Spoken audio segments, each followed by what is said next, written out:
राखिएको छ।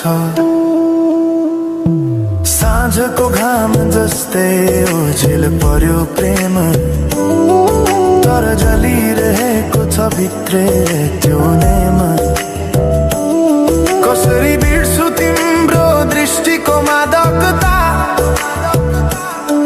त्यो त मेरो अस्तित्वकै भाग्यता। वर्षौं बिते तर घाउ उस्तै छ,